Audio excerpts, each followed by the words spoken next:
Boom. You're listening to TFP, the Fan's Perspective. Can you dig What they want? Yes, sir. We're back. Here we go. You know what time? Ladies and gentlemen, thank you for tuning in. This is the Fan's Perspective. I am your host, charlietrix, and I'm here with my brother. What's good, everybody? Remise. Remise's in the building, and we got my man. It's your boy jhanboom. What's poppin'? What's poppin', John Busy? Boom. You know Happy it. to be back in effect. Hell yeah. We got a lot to talk about today, so we are going to get right into it. First of all, happy, beautiful Saturday over here for us. For sure. Weather's beautiful. It is the 1st of February. Pow. We're starting Black History Month. You know it. And whether they wanted to eliminate that through government channels, Not we're allowed still to. going to be repping that for our black excellence, black people, Hell yeah. Yes, sir. the hip-hop community, They know. you know, basically the people who gave all of you your style. Yeah. You know what I'm saying? They know. Shout out to Black History Month and my peoples, and let's get right into this. Pop out. Well, let me just, before we start, Remy, boom, you got something you want to say before we roll into this? You go ahead, boom. Oh, yeah, definitely, man. Yo, what's poppin', everybody? We back in the tank, back in the building. It's your boy jhanboom with the famous TFP. You know, shout out to the subscribers. Shout out to who's tuning in now. Shout out who's gonna subscribe after this episode, because you know we bring that fire. Shout out to everyone who's brought it up to 250,000 views plus. Thank you very much. And yo, man, we just here, blessed, doing the damn thing. You already know. Alrighty. Yeah. Shout out to everybody that stuck around because we've been on a little hiatus. We took a break. There's a lot of shit to talk about though. So, you know, we're gonna have a fun half, but we're gonna start with some of the more serious things because I know a lot of people have asked for our takes on some of this stuff because we covered a lot of the political shit before. If you've been asking, here it is. So yeah, we're gonna cover some of the topics, the wide range of craziness that has happened within a couple of weeks of a new administration. And then we'll get into more of the fun stuff, and we'll have something for everybody. Okay, first and foremost, the biggest piece of news going around right now is the plane crashes. God rest their souls. We've had 2 plane crashes here in 24 hours in the United States. There was actually a 3rd plane crash that took place in South Korea. So that's 3 plane crashes in a 24-hour span, which is essentially that's like unheard of. The chances are like 1 in, like a trillion that would happen. But let's talk about it because the main reason for this is that we're in this new era. Trump is taking over. He's in office now. Right. Basically the entirety of government running things and making decision is under Donald Trump, Republican control. They put a bunch of people in. They fired a bunch of people. Yeah. And, with that said, we have like 2 different waves of news, and we're going to talk a little more about that coming up later. But to be specific on the plane thing, here's what I wanted to say. I watched Trump come out and address the media right after the plane incident happened over DC. And I think everybody probably saw it by now. That went into somehow it was the fault of DEI. The first name popped out was Biden. It was Biden's fault. And then Pete Buttigieg. So I want to let me read this statement, a quick note from Pete Buttigieg. Here's what he had to say after the Trump response. Yeah. Here's what Pete Buttigieg says. He says, despicable. As families grieve, Trump should be leading, not lying. We put safety first, drove down close calls, grew air traffic control, and had 0 commercial airline crash fatalities out of millions of flights on our watch. President Trump now oversees the military and the FAA. One of his first acts was to fire and suspend some of the key personnel who helped keep our skies safe. Time for the president to show actual leadership and explain what he'll do to prevent this from happening again.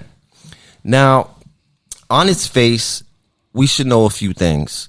When accidents like this happen, we never have the full story immediately. And anybody acting like they know exactly what happened is completely full of it. You might be well versed in this area where you can, guess at a bunch of this stuff and maybe guess correctly. But the real story is always going to come out a few weeks later, a month later, or however long it takes. Right on. Considering the way the media is running right now, you are not allowed to say anything negative about the Trump administration or Trump without being red flagged, shadow banned, or pulled off the internet on all of the main social media apps. We're going to get into some alternative ones later. Wow. But I noticed that just from seeing how a couple of my own personal friends have reacted to this and just seeing some posts going down my social media feed. There's a major push for it. There's some conspiracy thing going on. There's always a conspiracy. The entire goddamn government is one giant conspiracy at this point. Hell yeah. But, if we're going to do the Occam's razor thing, if we're going to just look and say the most obvious thing that impacted this is probably what caused it, let's just go over a quick timeline of events prior to the accident, okay? January 20th.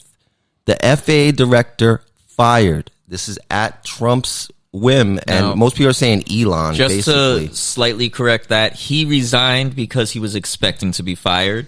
So He stepped down before the firing. essentially, Elon came out and said he should be fired. He resigned. Their firings were going on, so it made sense that he was going to correction. He quit after being threatened with being fired. Yeah. That was January 20th.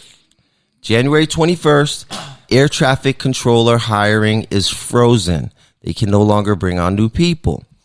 On January 22nd, the Aviation Safety Advisory Committee was disbanded. On January 28th, there was a buyout retirement sort of demand letter that was sent around to the existing employees, essentially telling them that they can take like an early severance even if they just got out of the way promising now. months of pay Come on forward now. Like 8 if you months of resign pay. within the next week or something like that. And that Wow. went out to the air traffic controllers. And that all happened between January 20th and the 28th. And on January 29th, we had the first American mid-air collision in 16 years. Wow. So, listen, like I said before, we don't know the real story. But if you were going to just randomly guess at what might have happened here or might have caused it, maybe it was some of this shit. Maybe Yeah. firing people. Think about making people get, want to quit because they fear about getting fired, just don't want to deal with it. The bottom line is we immediately get conspiracies and other nonsense shoved in our face. But DEI blaming, like it made no sense. I mean to blame DEI, just so people understand, the FAA is considered like one of the whitest run organizations. It's like the majority is white males in that, just happen to be the people who are in that field of business. So, And could I just piggyback on the DEI thing? He brings up DEI. The DEI initiative was passed like late 2018, early 2019. It's a 2019 thing that went through, which was during the last Trump administration. Trump was still. It's a Trump weird was thing still to in. blame Biden and Buttigieg for when it passed in 2019. On top of that, there hadn't been a crash in 16 years, I believe was the number you read. This is the deadliest crash in 24 years. So there's been a very long time where none of this shit happened. It just happened to happen right now, and they blame a DEI initiative, Whoa. despite the fact that all of the pilots involved in this crash were white males. So they don't fit what these guys typically mean when they talk about DEI. So I'm not sure where they're getting that from. It doesn't make any goddamn sense. Word. But if you're talking sense, I think that having the FAA director resign and a shortage of air traffic controllers is a pretty good place to look, because one thing we know about this crash was that they had one air traffic controller handling both the helicopters and the plane, and they said that is not common before a certain hour when the flight starts to slow down. And in this case, they were still very busy, so it wasn't supposed to be going like that, which kind of points to the shortage of air traffic controllers who just got a letter to resign a week before it happened. But again, We don't know all the facts. It's just that I think there are a lot simpler things that you can look at that make a lot more sense than to blame DEI when, this is just a tragedy. It's just another thing that they try to deflect and make excuses using minority groups, essentially. Yeah, and I just want to say, like, if you're going to jump on the conspiracy bandwagon with this, here's a conspiracy for you, okay? Which is not really that much of a conspiracy, but several days before that FAA director was bounced out of there, SpaceX had a very bad explosion from a launch. And so apparently that was so bad that it caused flights to have to be redirected and all sorts of stuff, which was going to lead to an investigation. And then within a few days, they start cleaning shop and cutting people out of the FAA, and some of those people would have been directly tied to investigating this accident with SpaceX. Whoa. Every single thing that goes on throughout this whole situation with the Trump administration, with Elon Musk, everything is essentially one gigantic conflict of interest. It's insane, but I'm just watching people. And this is mainly supporters of Donald Trump, but the rationalization of anything when they hear one thing that might be wrong that Trump possibly did. And we got to get off the football team approach, people, because there needs to be some obvious, things. When you screw up, if you're the leader, it could be the guy you voted for. You got to hold that person accountable anyway so that it doesn't continue to happen. Because I can tell you right now, my prediction is that a lot of people are going to start getting scared to fly just in general. Right. And when that happens, that's going to hurt that industry, this particular airline. And, based on history, the most likely thing that'll happen after that is we'll just end up bailing them out with our tax dollars if they even take a hit. Yep. So, and we should mention there was a second crash. Like the crash in Philadelphia happened. What the hell?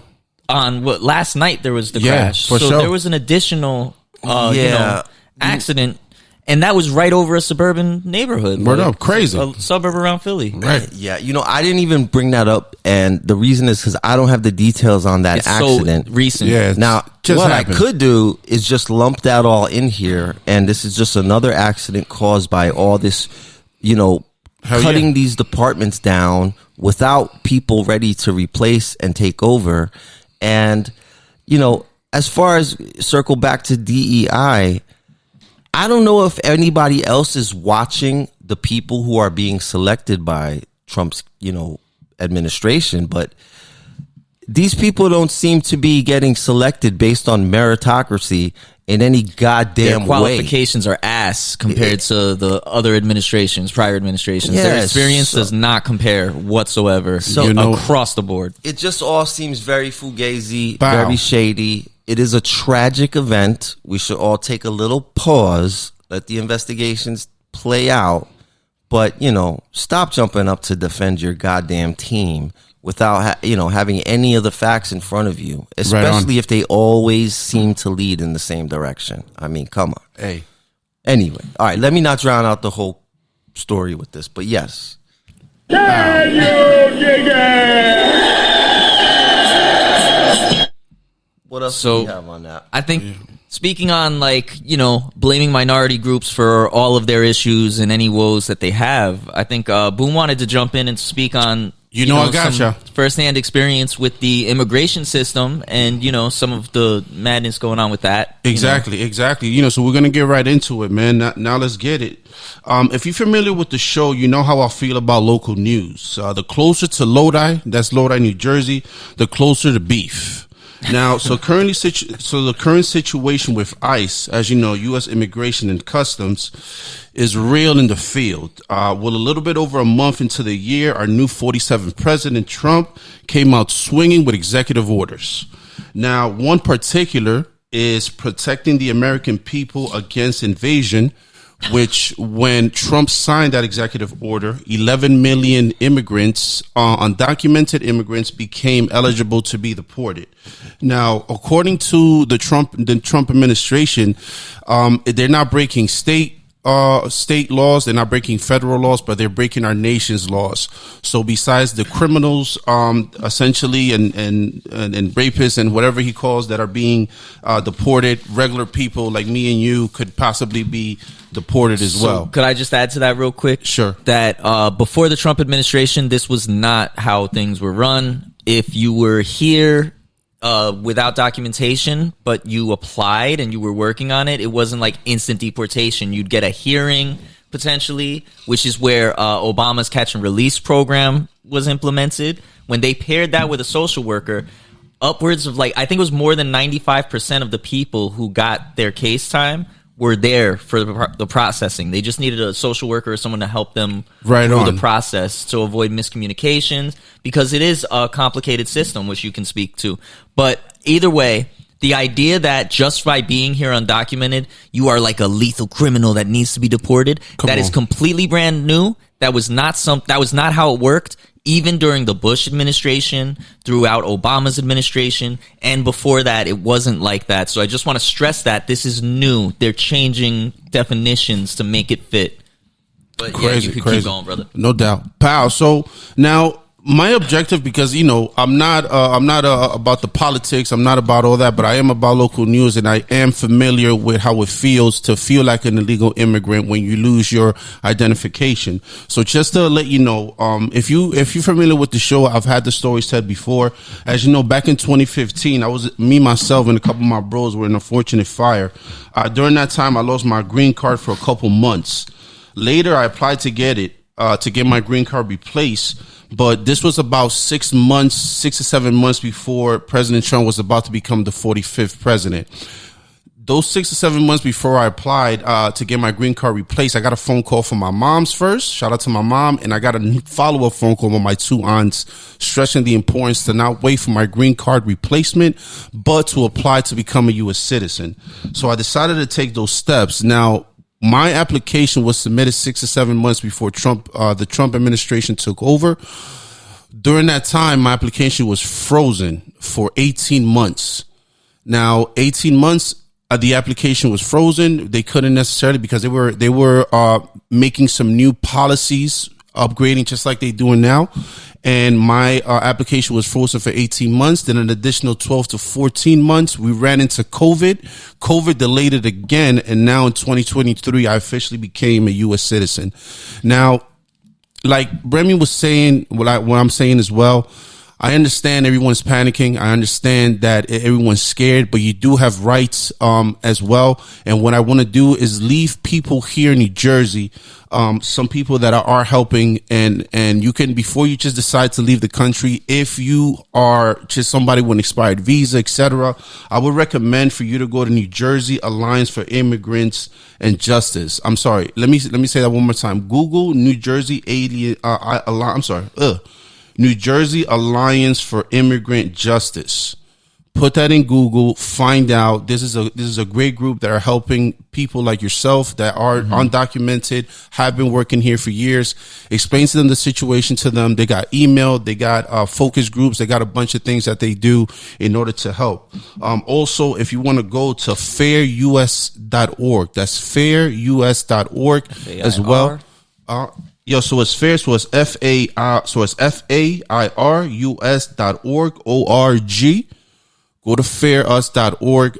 Check them out as well. Because at the end of the day, there are rights. There's people helping. There's alliance. There's sanctuary states. There's rights that you have before you decide to make that step. I mean, if you already committed some type of crime and you are documented, I apologize. This might not apply to you.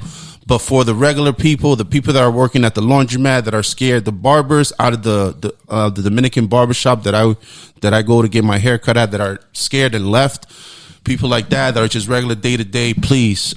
They weren't doing anything wrong. They just flew back in case shit. Nothing wrong. In case shit. Yeah, I wanna add on to a little bit just the immigration conversation. So number one, it seems to be the biggest place that ICE is going to get these people is at their place of work. So that's like a little weird because supposedly these people are like freeloaders and this and that, but they all seem to have jobs, right? And the other thing is that I had this conversation with close friends of mine as well when I said doing these roundups like this isn't something that Trump thought of, out of the top of his head, right? Who does he have next to him? Stephen Miller, one of the biggest lifelong racist piece of shits we've ever seen in this country. This was his little child project in the first administration. The cruelty is the point. They want to hurt as many people. They want to scare people from even bothering to come here because they just know how cruel they're going to be treated. And with that, that's who we have again here with this, the orchestrator of this nonsense. And guess what? As I mentioned when I was having these conversations, innocent people get caught up in this.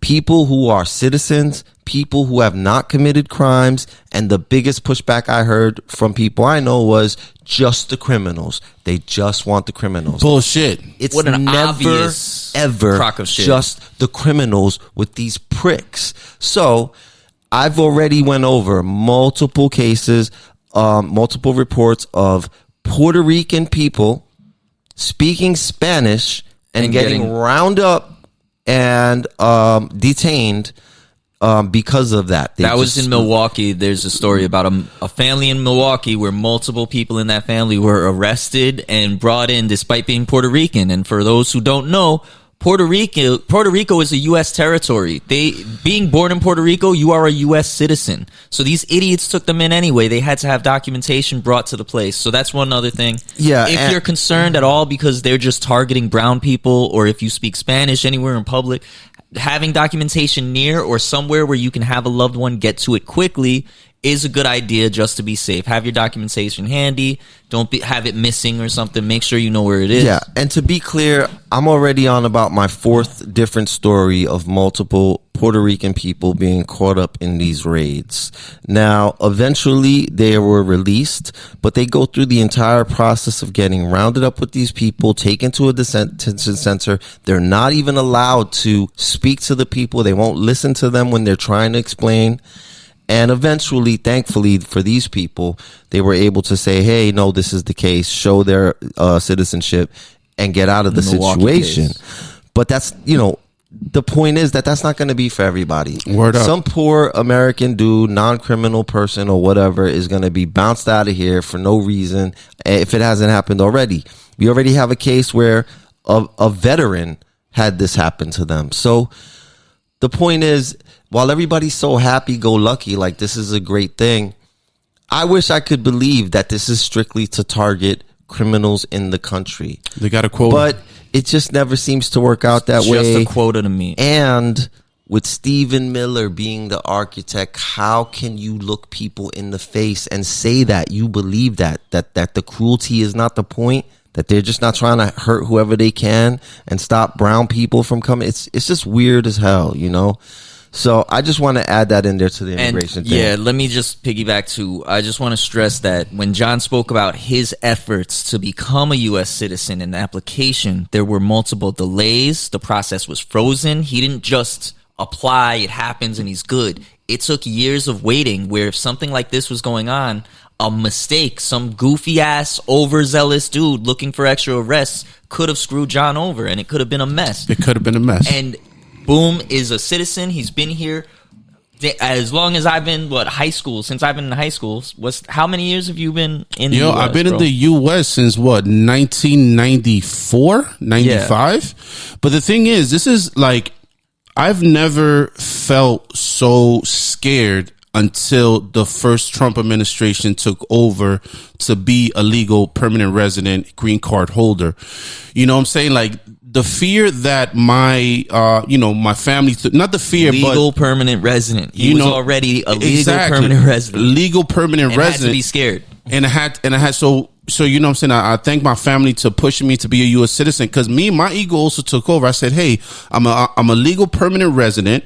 I don't commit any crimes, so why should I be scared? So during that process as well, I did have my back and forth of ignorance of what the Trump administration can do to someone, because they taking your rights, they taking you feel unhumane. I've walked into places when I didn't have my green card and it was lost, and they're like, yo, like, how you don't have a green card? Like, they looked at me like I didn't belong there, and a person that's been here since 1994. Now, yet bet you can say, hey, John, you know what I'm saying, you should have got it before, etc. But at the end of the day, you shouldn't feel threatened in a country that talks about freedom of press, freedom of speech, amendments, and all that.